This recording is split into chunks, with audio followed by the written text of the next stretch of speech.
Another use case for the Luma Range tool is when you need to create a cold-warm contrast like here. For instance, on this image, we already have a cool component of this contrast. So basically, all we need to do is to select the highlights and somehow make them warmer. So let's create new filled layer like this. Now I'm going to use the Luma Range and I will select all the bright values like this. Again, the gradient of the mask should be pretty smooth because, well, it's a landscape and it's better to keep things natural. Okay, maybe higher radius will also help here.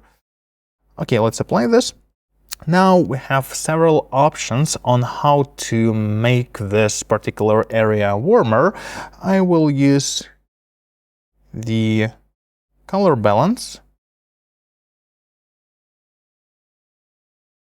in the mix with white balance.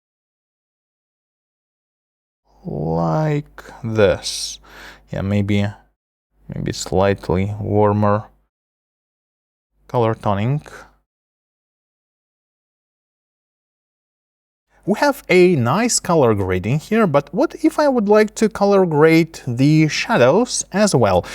I have my Luma Range mask, so if I would like to adjust the shadows, well, all I need to do is just invert it. So I'm going to copy the mask from the first layer. Basically, I have the same mask, and now I will just invert the mask, and I have just lost the mask. Why?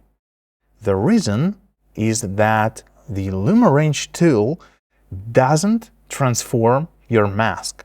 It just hides particular brightness values from your mask, but the mask stays the same. So basically, I had a filled mask that I just inverted, and I have got this empty mask. So if I will invert it again, I have my mask back.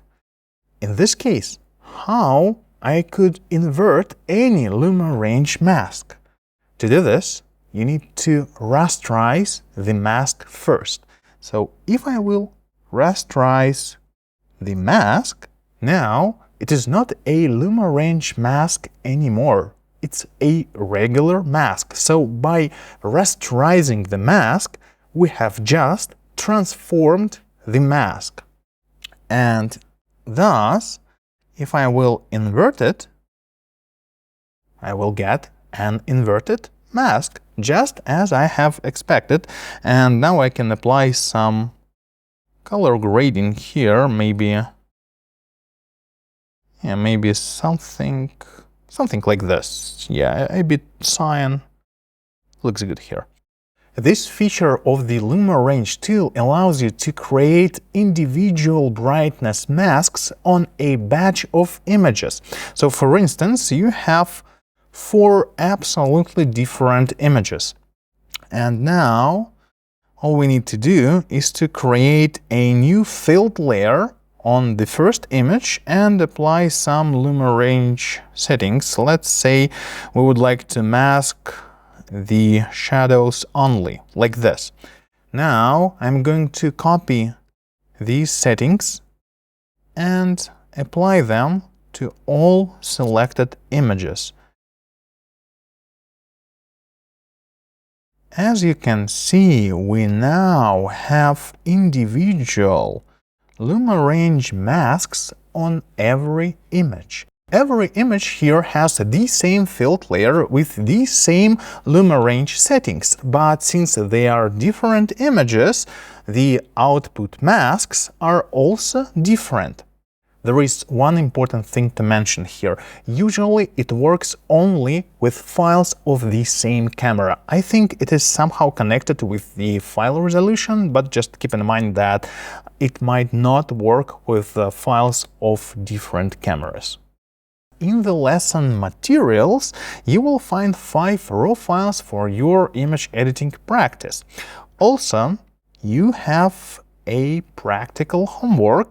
Your task is to apply a cold-warm contrast to this image using the tools that we have learned in the recent lessons. As always, you will find a solution to this editing in the next lesson. So, see you in the next lesson.